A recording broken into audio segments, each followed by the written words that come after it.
Good morning student.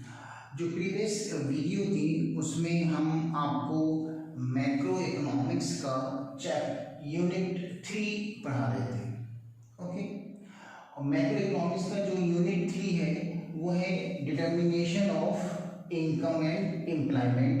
ये हमने unit 3 start किया था अपनी प्रीवियस वीडियो में। इसका फर्स्ट चैप्टर हमने स्टार्ट किया था इस यूनिट का। यूनिट 3 का जो फर्स्ट चैप्टर है वो है aggregate demand and related concept. ये चैप्टर हमने स्टार्ट किया था और अपनी प्रीवियस वीडियो में इस चैप्टर के 3 टॉपिक हम डिस्कस कर चुके थे। एक था topic consumption, type of consumption, saving, type of saving, investment, type of investment. ये 3 टॉपिक हम ऑलरेडी एक्सप्लेन कर चुके थे अपनी प्रीवियस वीडियो के अंदर।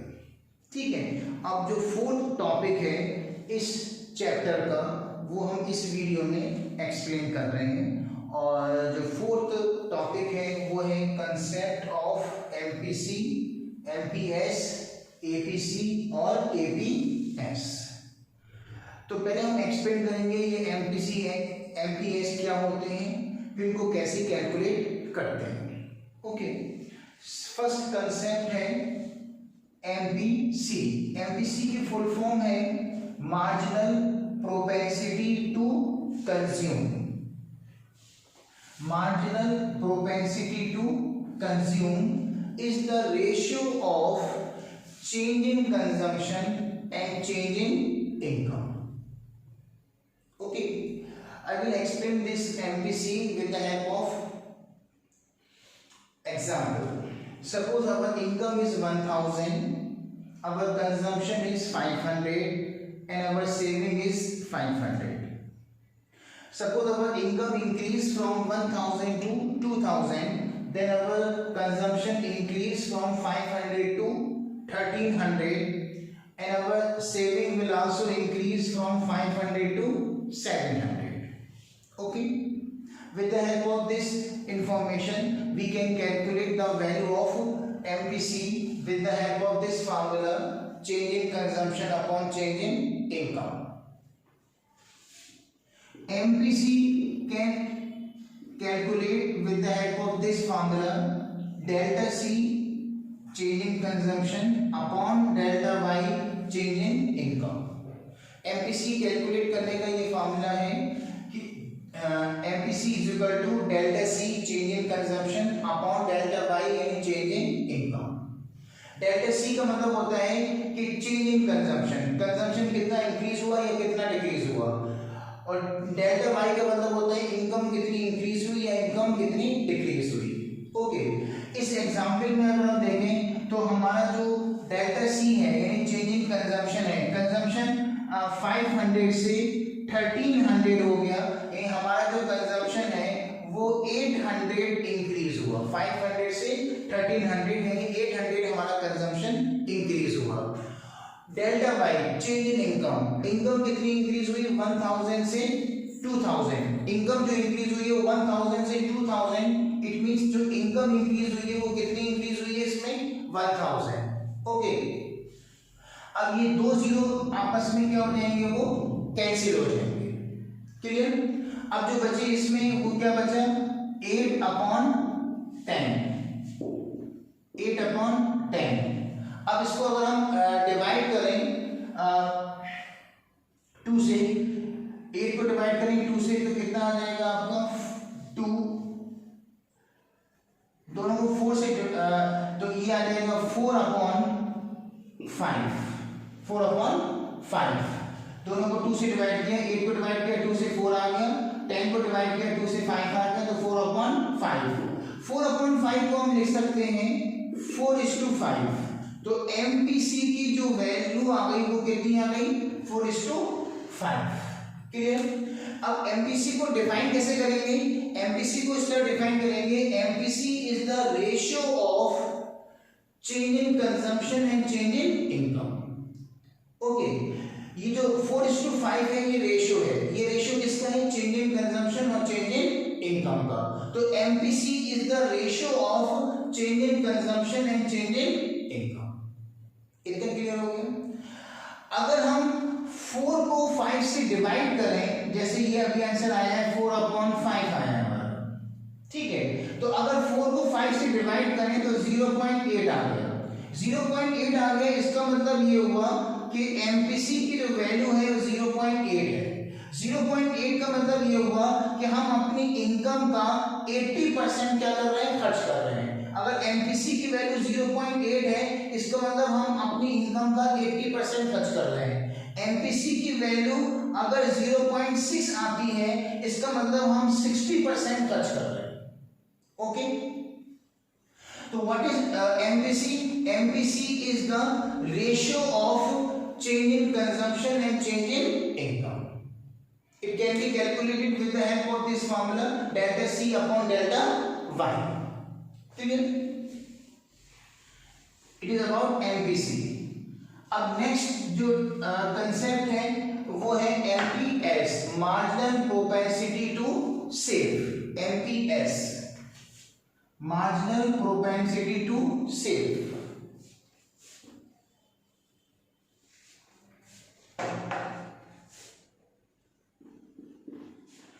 अगर एमपीएस आपको कैलकुलेट करनी है, मार्जिनल प्रोपेंसिटी टू सेव, ये आपको कैलकुलेट करनी है, तो इसको कैलकुलेट करने का फॉर्मूला क्या है? Change in saving, change in saving upon change in income, ये इसका फॉर्मूला है। इससे आप इसको कैलकुलेट कर सकते हैं। MPS is equal to delta S change in saving upon delta Y change in income. अब देखिए इसमें सेविंग 500 से कितनी हो गई? 700। तो सेविंग 500 से 700 यानी सेविंग आपकी कितनी इंक्रीज हुई? इसमें आपकी 200। डेल्टा वाई यानी इनकम कितनी इंक्रीज हुई? 1000 से 2000। इनकम कितनी इंक्रीज हुई इसके अंदर? आपकी 1000। ठीक है। अब ये 2 0 से कैंसिल हो गए। कितना बचा है इसमें आपका? 2/10। 2/10 को हम अगर सिंप्लीफाई करें तो 1/5 लिख सकते हैं। 2 1 2 और 2 5 10, 1/5। और 1/5 को हम लिख सकते हैं 1:5। तो MPS is the ratio of change in saving and change in income। MPS को डिफाइन कैसे करेंगे? MPS जो है वो क्या है? रेशियो है। किसका रेशियो है? चेंज इन सेविंग और चेंज इन इनकम का। तो MPS can be defined as MPS is the ratio of change in saving and change in income. Clear? अगर हम इसको डेसिमल में फाइंड करें, 1/5 है, तो 1 को 5 से डिवाइड करें तो कितना आएगा? 0.2। तो अब MPS की जो वैल्यू है वो कितनी हो गई? 0.2 हो गई। तो MPS 0.2 है। 0.2 का मतलब ये हुआ कि हम अपनी इनकम का 20% क्या कर रहे हैं? सेविंग कर रहे हैं, और रिमेनिंग 80% क्या होगा? कंजम्पशन होगा। अगर MPS की वैल्यू 0.3 आती है, इसका मतलब 30% हम सेविंग कर रहे हैं, रिमेनिंग 70% क्या होगा? हमारा कंजम्पशन होगा। इतना क्लियर?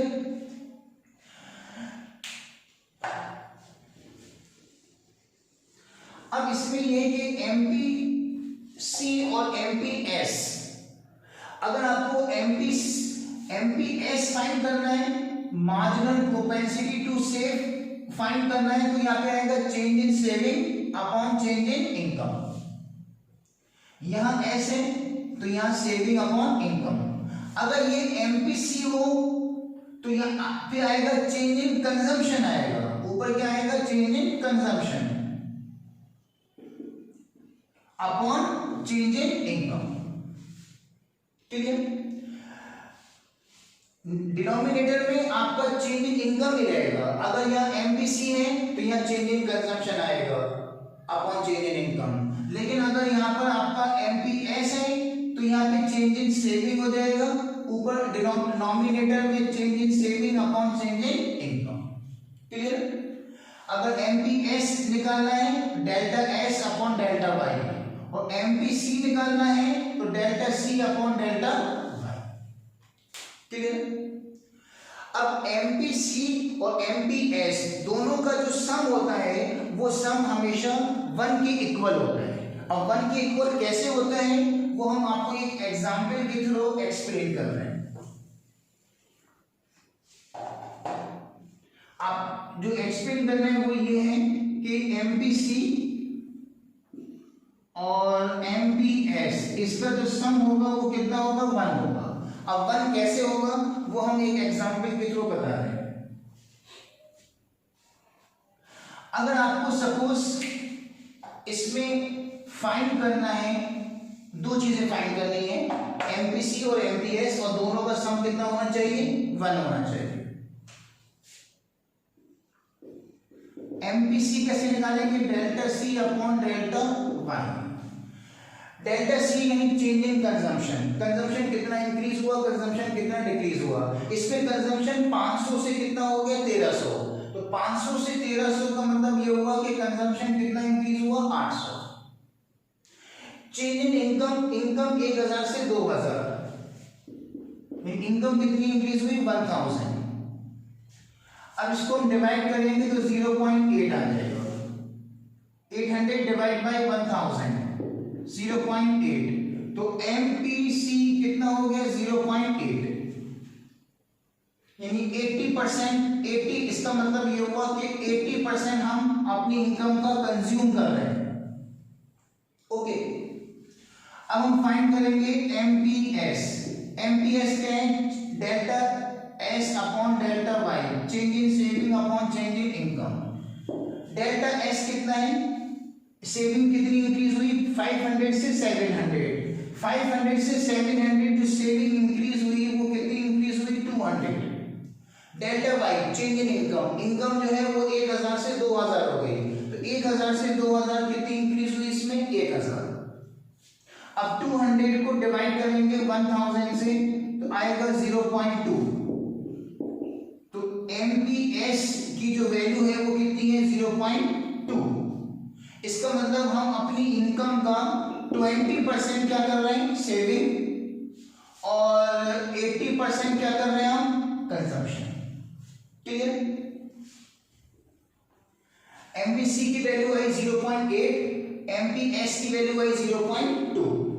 इन दो वैल्यू को हम इस इक्वेशन में वैल्यू पुट करेंगे। एमपीसी कितना है, 0.8, 0.8। एमपीएस कितना है, 0.2।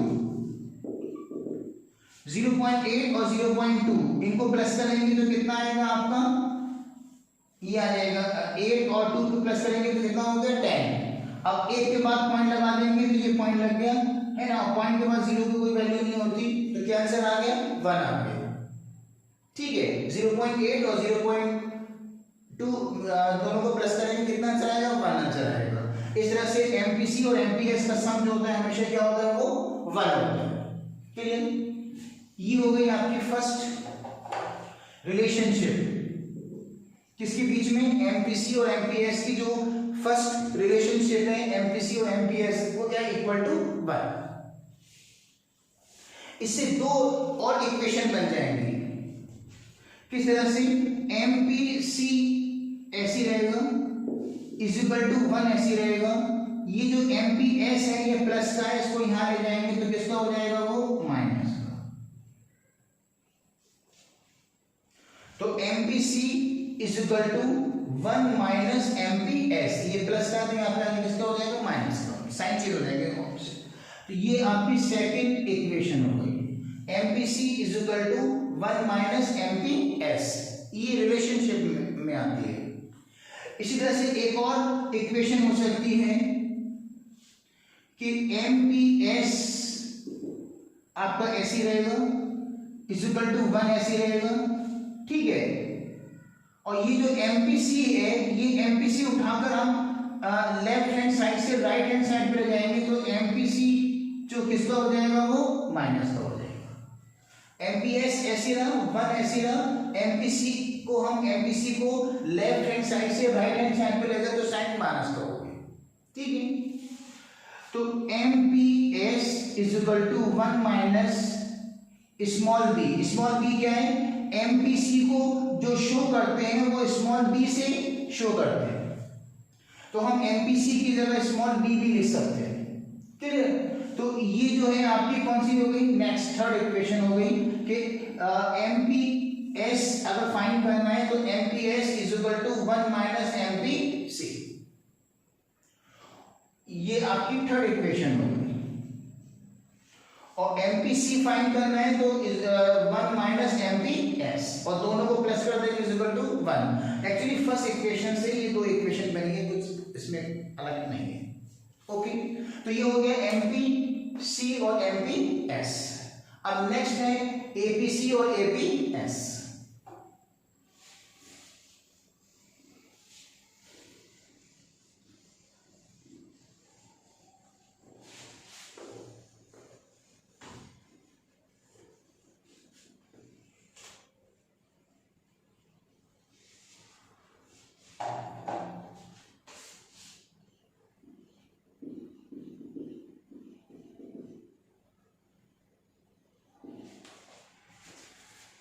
Average propensity to consume.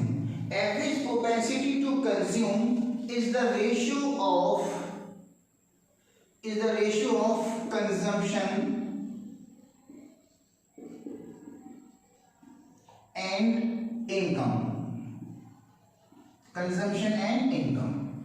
APC, average propensity to consume, is the ratio of consumption and income. इसमें चेंज नहीं आता। अब कंजम्पशन कितना है? 750। ये कंजम्पशन है 750, तो कंजम्पशन की जगह क्या लिखेंगे? ये होता है C अपॉन वाई। एपीसी का जो फॉर्मूला होगा वो क्या होगा? C upon Y, consumption upon income. Consumption कितना है इसमें? 750। इनकम कितनी है इसमें आपकी? 1000। ओके, 750 डिवाइड बाय, अब 750 है, ये 0 से कैंसिल हो जाएगा। 75 को डिवाइड करेंगे 25 से, 75 डिवाइड बाय 25 कितना आंसर आएगा? 3।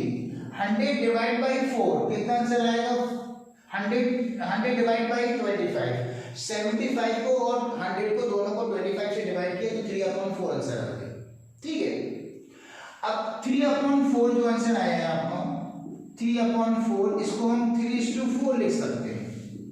तो APC इज इक्वल टू 3:4। अब APC को डिफाइन कैसे करेंगे?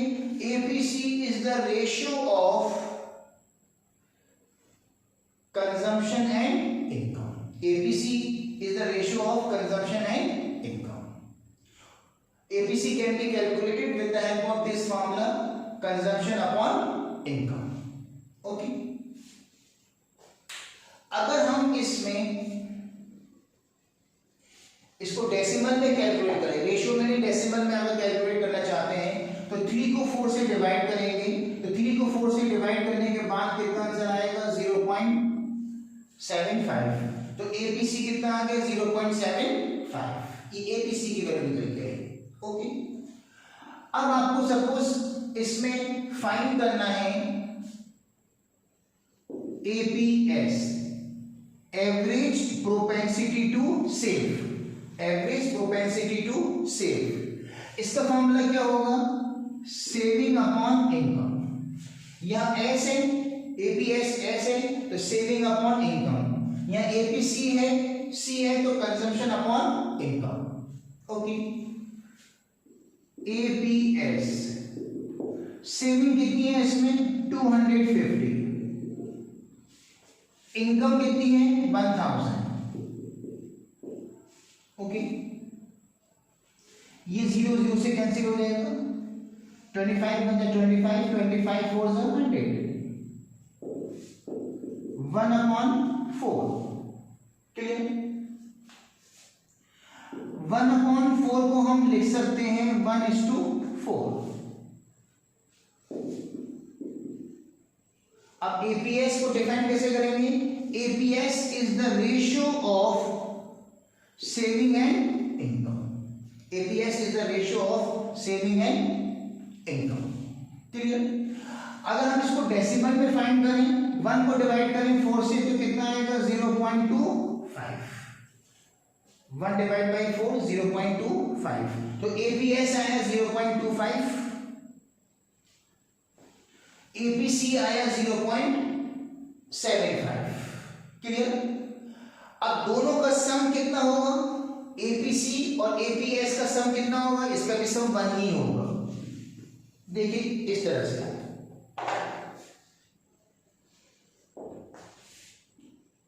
एपीसी और एपीएस, इसका भी सम कितना होगा आपका 1 होगा। एपीसी कितना है 0.75, अभी हमने कैलकुलेट किया, एपीसी आ रहा है 0.75, तो एपीसी 0.75, एपीएस कैलकुलेट किया तो 0.25, 0.75 प्लस 0.25, ओके, तो ये जो होगा किसके बराबर होगा आपका 0.75 और 0.25, यानी कि आपका आप 1 0 0 2 के बाद पॉइंट लगा देंगे तो ये 0 कैंसिल हो जाएंगे, कितना आ जाएगा 1। इसका मतलब एपीसी और एपीएस का सम भी 1 होगा। जैसे एमपीएस और एमपीसी का सम 1 होता है, इसलिए से एपीसी और एपीएस का सम भी कितना होगा 1 होगा। ओके, ये हो गई इसकी फर्स्ट इक्वेशन।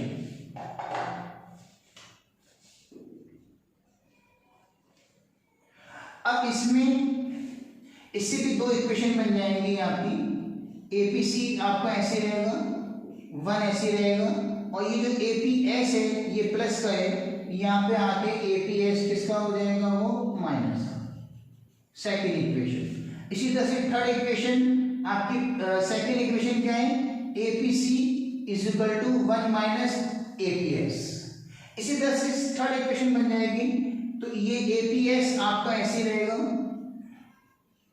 एपीएस ऐसे रहेगी इज इक्वल टू 1 ऐसे रहा, और एपीसी जो है वो यहाँ प्लस का है, वो यहाँ पे आके किसका हो जाएगा एपीसी माइनस का हो जाएगा, APS is equal to 1 minus APC. ये हो गई आपकी थर्ड इक्वेशन। ओके, तो ये आपके सिंपल से कुछ कंसेप्ट थे इसके अंदर, एमपीसी, एमपीएस, एपीसी और एपीएस। एमपीएस को डिफाइन, एमपीसी को डिफाइन कैसे करते हैं, MPC is the ratio of change in consumption and change in income.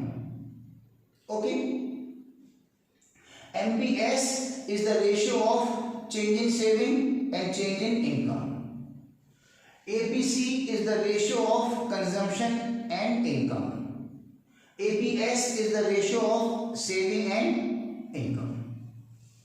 Okay, thank you.